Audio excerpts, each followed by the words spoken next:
Pakistan 24 news HD से मैं हूं आमिना असलम और मैं हूं हैदर आवान। हेडलाइंस आप पे मुलाहिजा की। आप हमें YouTube पर बराह रास्त भी देख सकते हैं। youtube.com/24newshd विजिट कीजिए। सबसे पहले बात करेंगे, धुंध छट गई। कल रात से बंद लाहौर से इस्लामाबाद मोटरवे के तमाम इंटरचेंजेस ट्रैफिक के लिए खोल दिए गए हैं। तो आपको बता रहे हैं, कल रात से बंद लाहौर से इस्लामाबाद मोटरवे के तमाम इंटरचेंजेस ट्रैफिक के लिए खोल दिए गए हैं। धुंध छट गई है। कल रात से बंद लाहौर से इस्लामाबाद मोटरवे के तमाम इंटरचेंजेस ट्रैफिक के लिए खोल दिए गए हैं। अभी मौसम है धुंध का और पाकिस्तान के बेशतर इलाके, खुसूसन लाहौर और उससे मुलहिका इलाके और सड़कें शदीद धुंध की लपेट में हैं और अब धुंध छट चुकी है। ट्रैफिक पुलिस ने यह कहा था कि गैर जरूरी सफर से गुरेज किया जाए क्योंकि धुंध थी और अभी धुंध छटने के बाद मोटरवेज खोल दी गई है। ज़ीशान सफदर हमारे साथ है। ज़ीशान, क्या तफसीलात इस हवाले से? हुई थी जो कि मोटरवे हुकाम की जानिब से इजाजत नहीं दी जा रही थी क्योंकि मोटरवे नहीं खोली गई थी, जिसकी वजह से यहाँ पे गाड़ियों की लंबी लाइनें लगी थी। इस वक्त मेरा कैमरामैन सजाद अहमद आपको दिखाएगा कि ये मोटरवे के मनाजिर हैं और ठोकर मोटरवे मुकम्मल तौर पे अब खोल दी गई है। बाबू साबू इंटरचेंज को भी खोल दिया गया है और जितने भी शहरी जिन्होंने लाहौर से बरास्ता मोटरवे किसी और शहर में सफ़र करना है, वो तमाम के तमाम शहरी काफ़ी इंतज़ार में थे कि कब मोटरवे खुलेगी और कब वो अपना सफ़र जारी करेंगे। तो इस हवाले से कल रात जो है शदीद धुंध के बायस, क्योंकि हद निगाह मोटरवे हुकाम की जानिब से जो बताई गई थी वो 0 से 30 मीटर तक थी कि मुख्तलिफ जगहों पे मोटरवे पे इस तरह देखने की सूरत हाल जो है वो मिल रही है, जिसके पेश नज़र मोटरवे हुकाम की जानिब से मोटरवे को बंद किया गया था, जो कि लाहौर से इस्लामाबाद या फिर लाहौर से मुल्तान या फिर दीगर शहरों में जो मोटरवे टच करती है उन तमाम रास्तों को, उस तमाम इंटरचेंज को बंद किया गया था, जो कि अभी कुछ देर कबल जो है ये मोटरवे को ओपन किया गया मोटरवे हुकाम की जानिब से। अब जो है जितनी भी गाड़ियां जो मोटरवे के जरिए, बहुत शुक्रिया। और अब आपको बताएं, लाहौर एयरपोर्ट पर हद्दे निगाह ताहाल कम है। फ्लाइट चेक स्केड्यूल गुज़िश्ता रात से ही बंद है, जबकि बैरून मुल्क से आने वाली परवाज़ों को ताख़ीर से लाहौर आने की हिदायत की गई है। परवाज़ों की बात की जाए तो लंदन से आने वाली ब्रिटिश एयरवेज की परवाज़ BA259 इस्लामाबाद भिजवा दी गई, जबकि दुबई से सियालकोट आने वाली एमिरेट्स की परवाज़ EK620 लाहौर की फ़ज़ाई हदूद में चक्कर लगाने पर मजबूर हो गई। 10 परवाज़ें मनसूख, जबकि 24 से ज़ायद घंटे ताख़ीर का शिकार भी ये परवाज़ें हुई। लाहौर एयरपोर्ट पर हद्दे निगाह ताहाल कम है। फ्लाइट शेड्यूल गुज़िश्ता रात से ही बंद है। बैरून मुल्क से आने वाली परवाज़ों को ताख़ीर से लाहौर आने की हिदायत की गई है। लंदन से आने वाली ब्रिटिश एयरवेज की परवाज़ BK259 इस्लामाबाद भिजवा दी गई। सियासत की बात करें तो JUI से निकाले गए मौलाना शुजाउल मुल्क फिर बोल पड़े। कहते हैं कि मौलाना फजलुर रहमान बंद गली में फंस चुके। उनका दामन साफ है तो नैब के सामने पेश हो। PTM एक पेज पर नहीं, ये इत्तेहाद हुकूमत नहीं गिरा सकता। इदारों के सामने धरनों की बातें बचकाना है। ये जो PDM वाली बात आपने की है, तो PDM जो है इस वक्त इस पोजीशन में नहीं है। अगर ये कहते हैं कि ये PDM का मसला है और ये हुकूमत को बचाना चाहते हैं, तो हम क्या बचाएंगे? हुकूमत को आप गिरा नहीं सकते। PDM का आपका अपना तमाम जमातें जो है वो एक पेज पे नहीं है और ये भी जमात का एक पहले उसको मशवरा था कि मौलाना साहब ये आपको आगे बंद गली में धकेलना चाहते हैं, आपके पीछे बड़ी बड़ी जमातें हैं। या नेब के चेयरमैन के सामने, किसी के सामने डरने की ज़रूरत नहीं है। अगर साफ है मौलाना साहब तो उसने असासे पेश करने है और कोई चीज़ नहीं है तो बस बात ख़त्म। तो इसमें मेरे ख्याल में डरने की ज़रूरत नहीं है। हमारा कोई इमरान खान से कोई दिलचस्पी नहीं है, न कोई हमदर्दी है। उसको यानी कौम को जितने भी मसाइल हैं, महंगाई वगैरह सारी चीज़ें, PDM की जो तहरीक है वो न महंगाई का है न जमहूरियत का है। इसलिए कि उसने इशू तो ये बनाया है कि जमहूरियत, किसी भी पार्टी में इस वक्त पाकिस्तान में जमहूरियत बिल्कुल ही नहीं। शहीद मोहतरमा बेनज़ीर भुट्टो के 13वें यौम शहादत के सिलसिले में गड़ी खुदाबख्श भुट्टो मज़ार पर तैयारियां मुकम्मल। नायब सदर मुस्लिम लीग नून मरियम नवाज सखर में वर्कर्स कन्वेंशन से खिताब करने के बाद पहली बार गड़ी खुदाबख्श भुट्टो पहुंचेंगी। मरियम नवाज शहीदों के मज़ार पर हाजिरी भी देंगी। अब तक गड़ी खुदाबख्श भुट्टो मज़ार पर क्या इंतजाम किए जा चुके हैं, इस पर बात करते हैं गड़ी खुदाबख्श ही में मौजूद भुट्टो मज़ार पर अपने नुमाइंदे अब्दुल खालिक मुगीरी से। जी अब्दुल खालिक मुगीरी।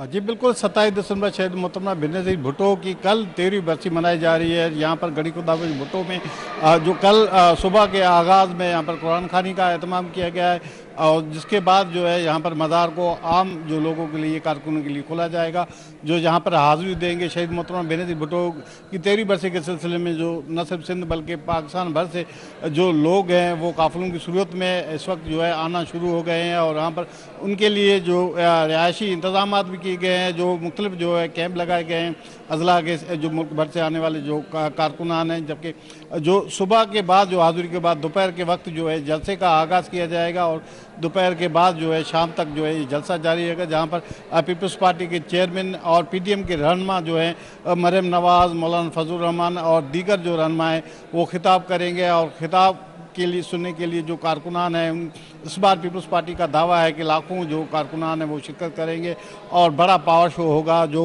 इस वक्त गड़ी खुदापुर की भुट्टो में तैयारियां मुकम्मल की गई हैं और लोगों की जो आमद का सिलसिला है वो जारी है ज़ोर शोर पर। जो कारकुनान हैं वो मज़ार पर भी, शहीदों की मज़ार पर हाज़िरी दे रहे हैं। जी बहुत शुक्रिया।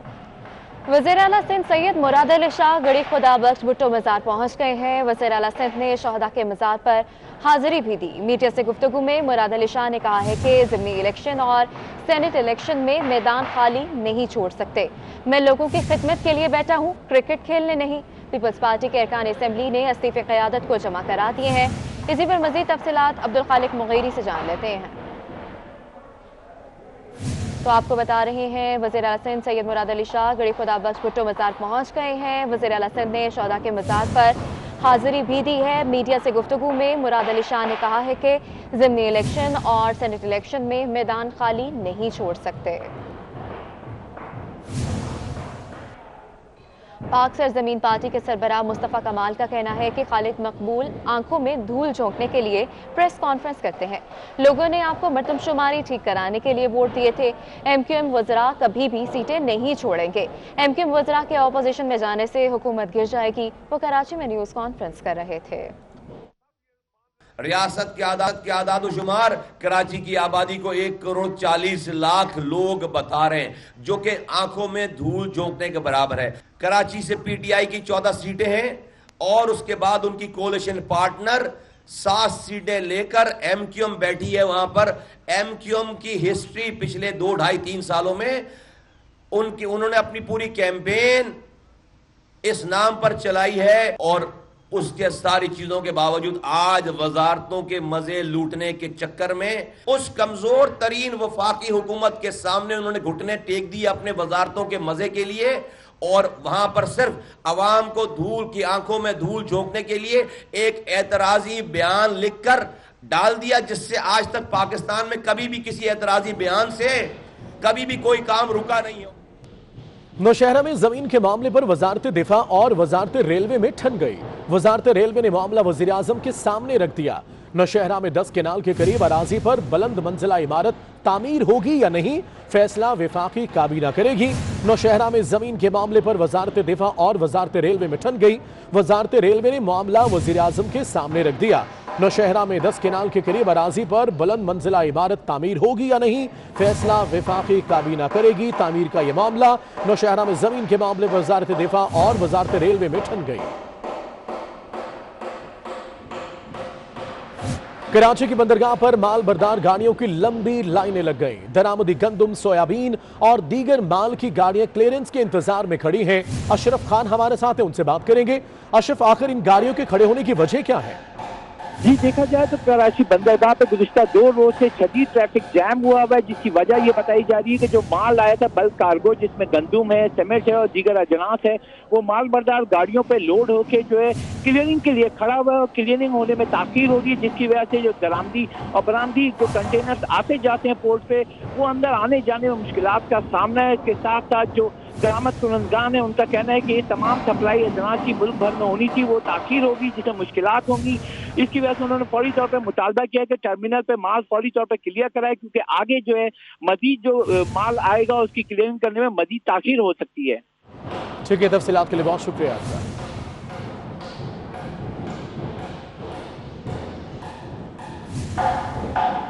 और अब आपको बताएं, कंट्रोलर सिंध मेडिकल इम्तिहानात ने सिंध भर में पैरामेडिकल एंट्री टेस्ट कैंसिल कर दिए हैं। नई तारीख का ऐलान गवर्निंग बॉडी की मंजूरी के बाद किया जाएगा। इसी पर मजीद तफसीलात फैसल खान से जान लेते हैं। फैसल, अपडेट कीजिएगा हमें। देखिए, सिंध भर में जो मेडिकल एंट्री टेस्ट हुए थे, अब उनको बाकायदा तौर पर कैंसिल कर दिया गया है और उसका नोटिफिकेशन जारी किया गया है। सिंध मेडिकल फैकल्टी की जानिब से कंट्रोलर एग्जामिनेशन ने नोटिफिकेशन जारी किया, जिसमें ये कहा गया है कि इस इम्तिहानात के पेपर जो है मुख्तलिफ सेंटर्स पर पहले से लीक हो गए थे, इंतजामी मामलात बेहतर नहीं थे, जिसकी वजह से तमाम तर फैसला किया गया है। अब जो गवर्निंग बॉडी है वो नई तारीख का जो है उसकी मंजूरी से फैसला किया जाएगा और उसके बाद नई तारीख का ऐलान किया जाएगा। वजीर सेहत और जो सिंध की जो वजीर सेहत है उन्होंने भी इस पर कई सवालात उठाए थे और कहा था कि ये जो एंट्री टेस्ट है ये जो है मुकम्मल तौर पर ऐसा नहीं हुआ जैसा होना चाहिए था, जिसके बाद ये फैसला किया गया है कि अब इस एंट्री टेस्ट को जो है कैंसिल कर दिया गया है, जबकि नई तारीख का ऐलान अब बाद में किया जाएगा। जी बहुत शुक्रिया। कौमी क्रिकेटर शाहीन शाह अफरीदी का कहना है कि आज की गलतियां कल नहीं दोहराएंगे, गेंद नया है, कोशिश करेंगे न्यूजीलैंड को जल्द आउट कर दे। नई गेंद से दबाव डालने की कोशिश की, फील्डिंग में बेहतरी की जरूरत है। हमने ट्राई किया नए बॉल पे अर्ली ऑन आउट करने की और उसमें 2 आउट भी मिले हमें, लेकिन अगर आप कैच नहीं पकड़ेंगे और ये फील्डिंग थोड़ी सी आई थिंक हमने बेहतर करनी पड़ेगी और वो उनको पता है कि इस कंडीशन पे कैसे खेलना है, टफ है और इंशाल्लाह कोशिश करेंगे। और गेंद नया है, अर्ली ऑन आउट कोशिश कर रहे हैं कि इंशाल्लाह इनको आउट करें और आई थिंक हमें अगर मैच जीतना है तो कैचेस पकड़ने पड़ेंगे। इंशाल्लाह वी ट्राई इंशाल्लाह। जी बिल्कुल कोशिश करेंगे इंशाल्लाह, जो आज हमने गलती की है वो कल ना करें, उनको इंशाल्लाह अर्ली ऑन स्टिल बॉल नया है, कोशिश करेंगे इनको आउट करने। ब्रेक के बाद आपको बताएं, वफाकी वज़ीर तालीम शफकत महमूद ने तालीमी इदारे खोलने की हिमायत कर दी। ट्वीट पैगाम में लिखा, बतौर वफाकी वज़ीर तालीम मैं चाहता हूँ तालीमी इदारे खोल दिए जाएं। मुझे बच्चों के तालीमी नुकसान पर बहुत दुख है। कोरोना के बायस सबसे ज्यादा तालीमी नुकसान प्राइमरी स्कूल के बच्चों का हुआ। कोरोना की सूरत हाल बेहतर होने पर बच्चों को तरजीह दी जाएगी। वफाकी वज़ीर तालीम शफकत महमूद ने तालीमी इदारे खोलने की हिमायत कर दी। ट्वीट पैगाम में लिखा, बतौर वफाकी वज़ीर तालीम मैं चाहता हूँ तालीमी इदारे खोल दिए जाएं। मुझे बच्चों के तालीमी नुकसान पर बहुत दुख है।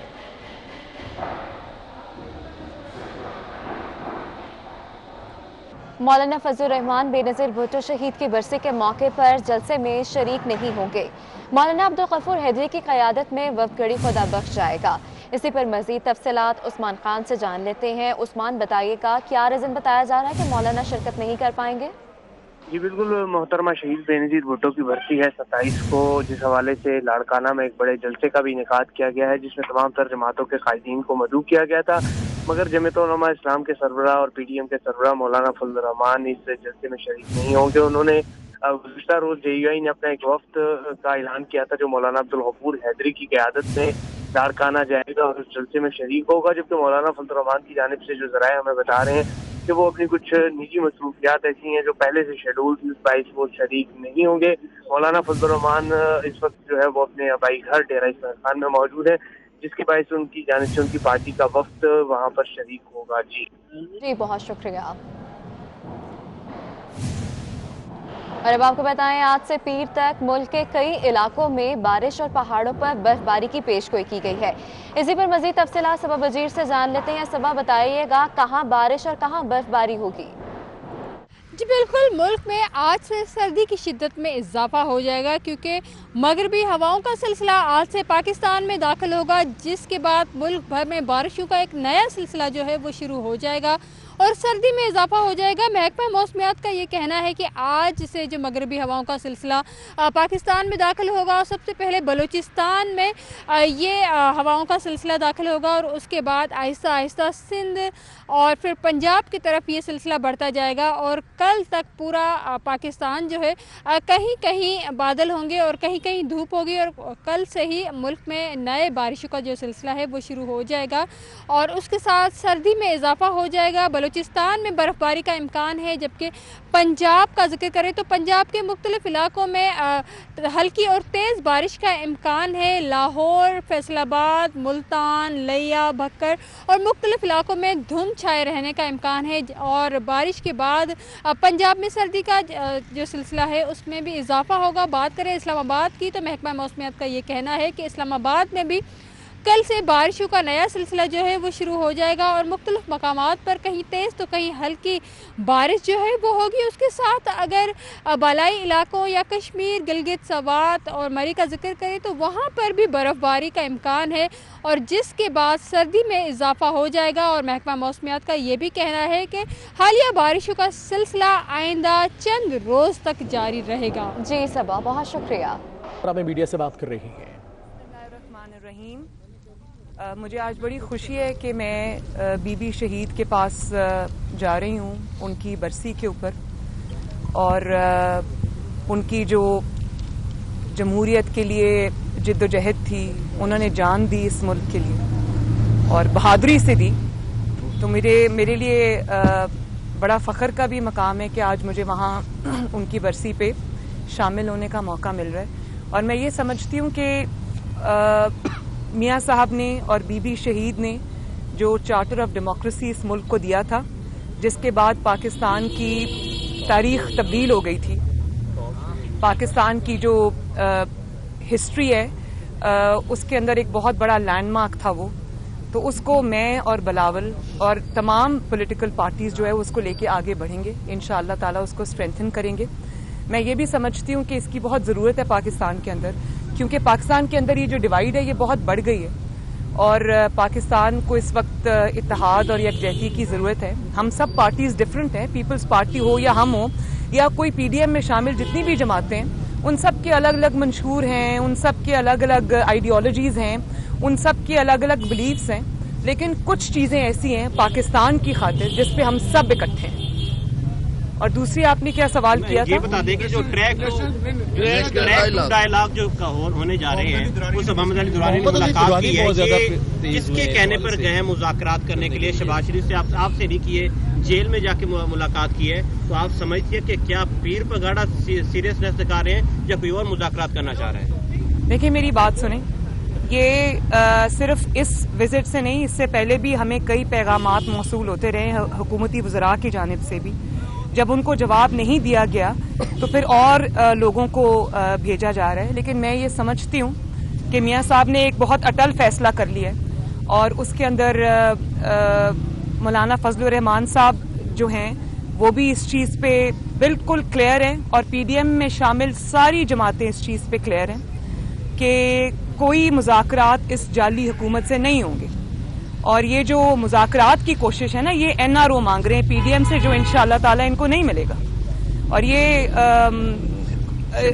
बिला वजह नहीं, मेरी बात सुने, शहबाज शरीफ साहब तो जेल में, उनको तो नहीं, जब आप अभी जेल में नहीं गए इसलिए आपको अंदाजा नहीं है। मैं बता सकती हूँ कि जब आप जेल में होते हैं तो आपको नहीं पता होता कि आपको कौन मिलने आ रहा है, आपको अचानक बताया जाता है कि आपको कोई मुलाकात के लिए आना चाहता है।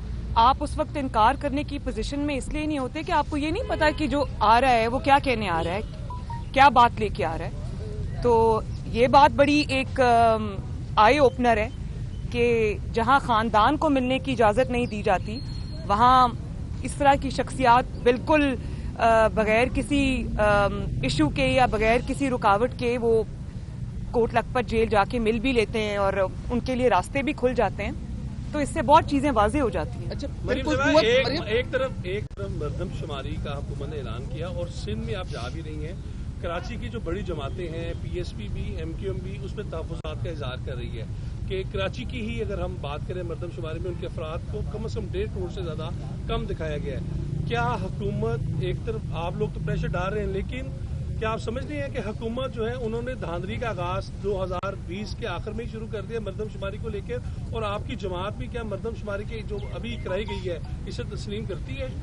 देखिए, धांधली का जहाँ तक बात है तो ये हुकूमत ही धांधली की पैदावार है और इसकी परफॉर्मेंस इतनी बुरी है, इतनी खराब परफॉर्मेंस है कि इनको पता चल गया है कि अगला इलेक्शन ये वोट से तो नहीं ले सकते, क्योंकि 2018 का नहीं ले सके तो 2023 का कैसे लेंगे इतनी बुरी परफॉर्मेंस के बाद।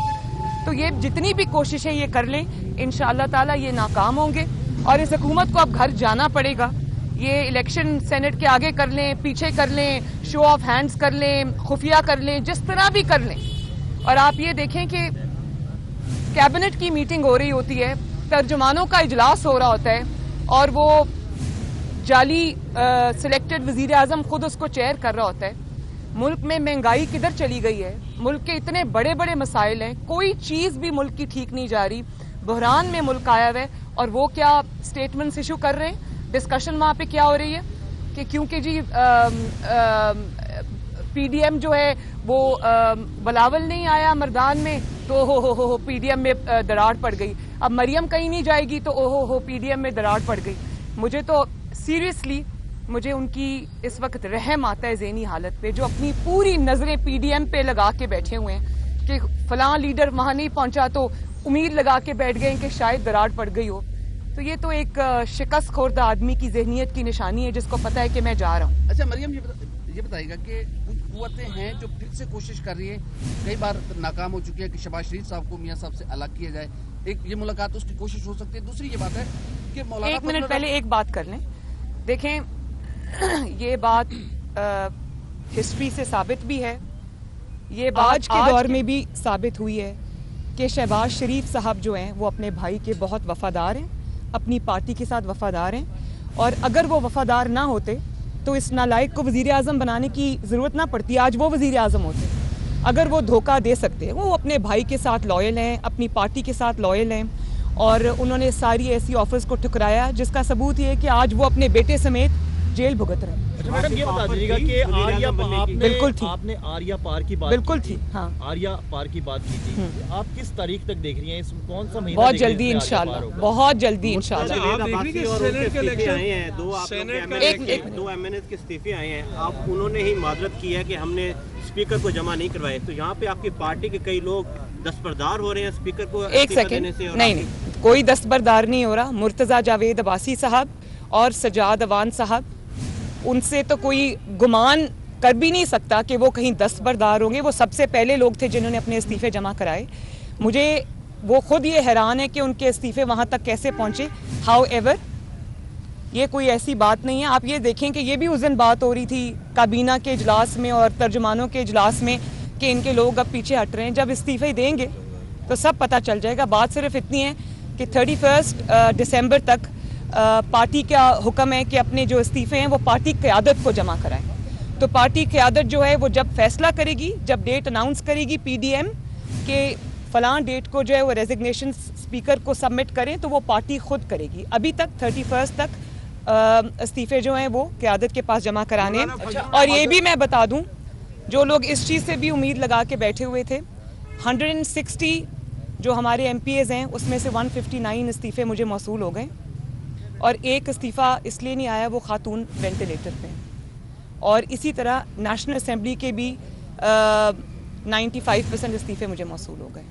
मौलाना फजल रहमान की, और ये जो आपने कहा ना कि लोग पीछे हट रहे हैं, मैं आपको एक ये भी बता दूं कि अगर कोई किसी इस चीज़ से उम्मीद लगा के बैठा है तो वो बहुत अपने आप को बेवकूफ़ बना रहा है। उसकी वजह ये है कि लोग मुस्लिम लीग नून और पीडीएम की तरफ देख रहे हैं, लोग तहरीक इंसाफ की तरफ नहीं देख रहे। हमारे सारे मेंबर्स को भी पता है और पीटीआई के मेंबर्स को भी पता है कि मुस्तकबिल जो है वो पीटीआई का नहीं है। तो अगर कोई ये खाम ख्याली रख के बैठा हुआ है कि जमात के लोगों को तोड़ लेगा, अब इन्होंने JUIF के लोगों को तोड़ने की कोशिश की तो क्या हुआ, बैकफायर हुआ ना।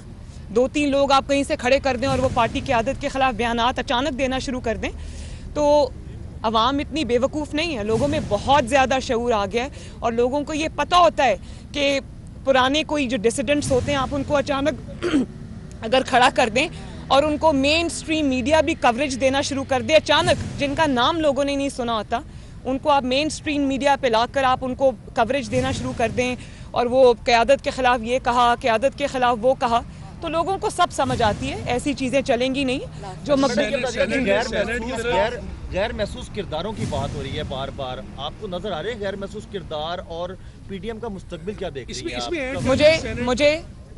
मुझे नहीं, पूरे पाकिस्तान को गैर महसूस किरदार नज़र आ रहे थे, और अब पूरे पाकिस्तान को ये भी नज़र आ रहा है कि जो गैर महसूस किरदार है वो पीछे हट रहे हैं। आखिरी क्वेश्चन, मुलाकात हुई है तो उसमें मोहम्मद अली दुरानी साहब जो गुफ्तगू हुई है उसमें भी शहबाज साहब ने कहा है कि मैं पार्टी का पाबंद हूँ, पार्टी फैसलों का पाबंद हूँ, पीडीएम जो फैसला करेगी मैं उसके साथ जाऊँगा।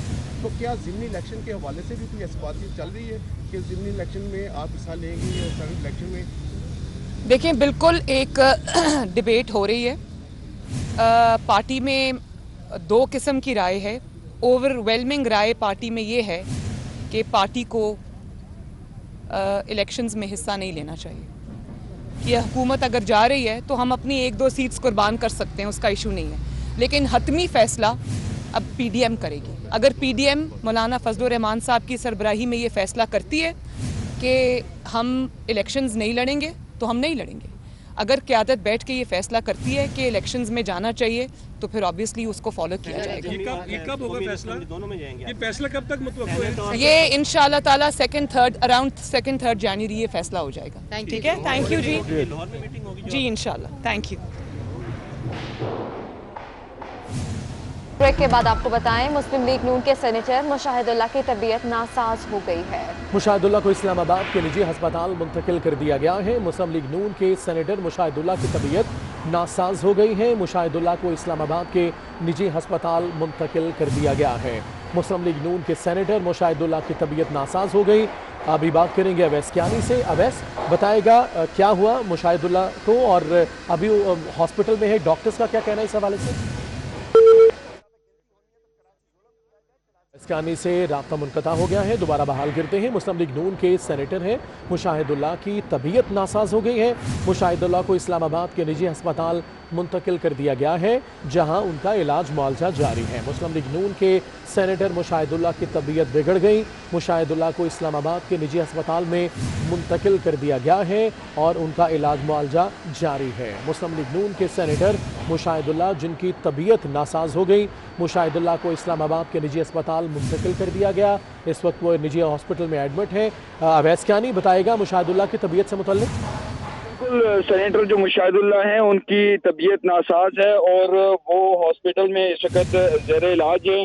और उनका ये कहना है, जो उनका कुछ देर पहले ये बात कही थी, उन्होंने अपील भी की थी कि मेरे लिए जल्द से तैयारी के लिए जो है वो दुआ भी करें। और कुछ दिनों से वो कह रहे हैं कि मेरी तबीयत जो है वो नासाजी की वजह से इस्लामाबाद के मकामी अस्पताल में ज़ेरे इलाज हूँ और मेरी आप सबसे गुजारिश है कि जल्द से तैयारी के लिए दुआ करें। याद रहें कि इससे पहले मुशाहिदुल्लाह की एक सर्जरी भी हो चुकी है और वो रिकवर हो रहे थे, लेकिन उसके बाद अचानक से उनकी जो है ट्रीटमेंट बाकायदा तौर पर जो है वो चल रहे थे, लेकिन अब एक मरतबा फिर उनकी तबीयत जो है वो खराब हुई है और वो हॉस्पिटलाइज हैं।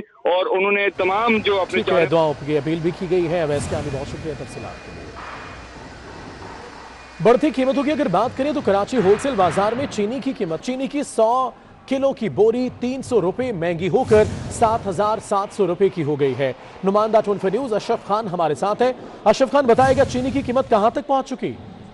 जी, कराची होलसेल बाजार में एक बार फिर चीनी की कीमतों में इजाफे का रुझान देखा जा रहा है। गुज़िश्ता हफ्ते जो 100 किलो चीनी की बोरी थी 7,400 रुपए की थी, अब 300 रुपए महंगी होकर 7,700 रुपए फरोख्त होना शुरू हो गई, जिससे होलसेल से बाजार में फी किलो चीनी 3 रुपए महंगी हो गई है और 77 रुपए फी किलो पे पहुंच गई है। यहाँ पे पहले इकदाम हुए थे, हुकूमत की इजाजत से चीनी दरामद की गई थी और क्रैशिंग जो शुरू हुई थी उसकी वजह से कीमतों में कमी हुई थी, लेकिन एक बार फिर चीनी की कीमतों में तेजी हो रही जो महंगाई का सबब बन सकती है।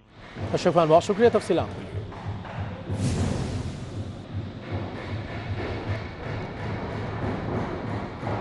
कराची के शहरी मुल्क में सबसे महंगा आटा खरीदने पर मजबूर है।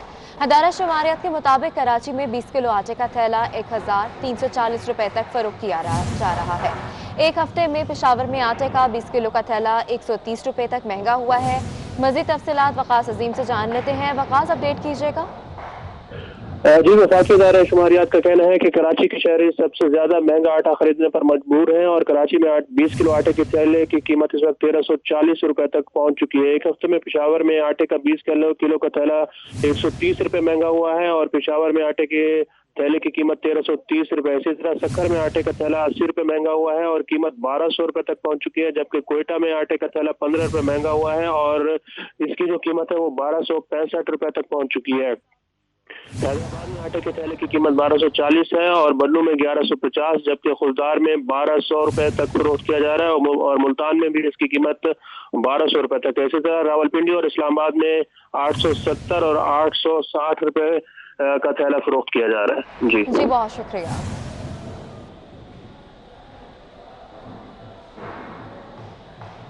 सरगोदा में आटे का बहरान शिद्दत इख्तियार कर गया है। मार्केट से आटा गायब है। ब्लैक में 20 किलो का थैला 1000 रुपए में फरोख्त होने लगा है। उधर सहूलत बाजार में आटे की खरीदारी के लिए शहरियों की कतारें लग गई हैं। मजीद तफसीलात जुनेद खान से जान ले हैं। जुनेद, अपडेट कीजिएगा। शहर में आटे का बहरान शिद्दत इख्तियार कर गया है, बल्कि मामूल बन गया है। हर कुछ अरसे बाद सरगोदा शहर में जो आटे का बहरान है वो आ जाता है। ज़िला इंतज़ामिया की नाअहली कहें या अदम तवज्जो कहें, सरगोदा में जो मिलों का कोटा है वो 26 बोरी फ़ी मिल तय किया हुआ है, जो कि इंतहाई कम है, जबकि दूसरे ज़िलों में, सरगोदा से छोटे ज़िलों में इससे डबल से भी ज़्यादा है। लेकिन सरगोदा की जो ज़िला इंतज़ामिया इस हवाले से कोई जो खातिर खा है वो कार्रवाई नहीं कर सकी, जिसकी वजह से आए रोज़ जो आटे का बहरान है वो मामूल बन चुका है। इस वक्त भी हमारे साथ शहरी मौजूद हैं, उनसे जानते हैं इस हवाले से उनका क्या कहना है। जी, सुबह से फिर रहे हैं जी, पूरे बाज़ार में आटा तो नहीं मिला। यहाँ आए हैं, तकरीबन 2 घंटे से खड़े हैं। आज का दिन भी ज़ाया हो गया, मजदूरी पर भी नहीं जा सके और अभी तक तकरीबन 2 घंटे से खड़े हैं और अभी तक आटा नहीं मिल रहा। जी, जैसा कि आपने सुना, शहरियों का कहना है कि सुबह से लाइनों में लगे हुए हैं सहूलत बाज़ार में, लेकिन अभी तक बारी नहीं आई। अपनी जो है रोज़गार, अपनी दिहाड़ी भी इन्होंने दाव पे लगा दी है। बच्चों का रिज़्क भी कमाना है और बच्चों के लिए आटा भी लेके जाना है, जिसकी वजह से घंटों घंटों लाइन में लगने के बावजूद अभी तक। ठीक है जुनेद, बहुत शुक्रिया तफसीलात के लिए। इस्लामाबाद में अंडों की कीमत फिर बढ़ गई। फी दर्जन अंडे 220 रुपए से वकास अंडे फिर डंडे बरसाने लगे।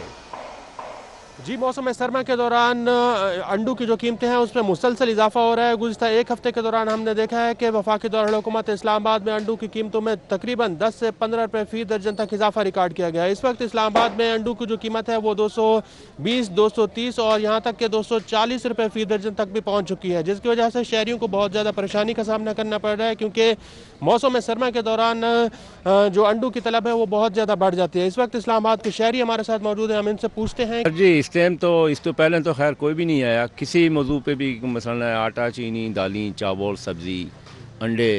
एक गरीब आदमी की सर्दी के लिए यही 10-15 रुपए का अंडा मिलता था तो वो अपने बच्चों को उबाल के दे देता था, सर्दी की वजह से, सर्दी से बच सके। लेकिन वो भी अभी हमारे भाइयों को, बच्चों को नसीब नहीं हो रहा। ये तो कोई समझ में नहीं आ रहा ये हमारे वज़ीर आज़म साहब क्या कर रहे हैं। ये कभी देते हैं बछड़े, कभी देते हैं अंडे, कभी देते हैं मुर्गियाँ। जी, गुज़िश्ता हफ्ते वफाकी वज़ीर ख़जाना डॉक्टर अब्दुल हफीज़ शेख की जानिब से भी अंडों और मुर्गी की कीमतों में इजाफे का नोटिस लिया गया था, लेकिन इसके बावजूद अब भी अंडों की कीमतों में मुसलसल इजाफा दिखाई दे रहा है। बहुत शुक्रिया वकास। गैस नहीं आ रही, बिल वक्त पर आ रहा है। कराची का शहरी सारिफ अदालत पहुंच गया। आखिर ये क्या माजरा है, जानते हैं नुमाइंदा 24 न्यूज़ मुमताज जमाली से। मुमताज, बताएगा क्या कहना है शहरी का। जी देखिए, गैस नहीं आ रही लेकिन जो है बिल वक्त पर आ रहा है। शहरी ने consumer protection east Javed Ali कोरोजो की अदालत में दरख्वास्त दायर कर दी है, जिस पर अदालत ने SSGS को नोटिस जारी करते हुए आइंदा समात पर जवाब तलब कर लिया। शहरी का ये कहना था कि 2 माह से जो है गैस के कनेक्शन में खराबी थी, बार बार शिकायत के बावजूद कोई मौसर जवाब नहीं मिल रहा, लेकिन वक्त पर जो है उनका हजारों रुपए का बिल आ रहा था। लिहाजा उन्होंने ये अदालत से इस्तदा की है कि कंपनी पर भारी जुर्माना आयद किया जाए, क्योंकि कराची के शहरी जो है कनेक्शन के मामलात में बहुत जो है मुश्किलात और परेशानी का शिकार है। लिहाजा अदालत ने नोटिस जारी करते हुए आइंदा समात पर जवाब तलब कर ली है। जी ठीक है, तफसीलात के लिए बहुत शुक्रिया आपका। 24 घंटे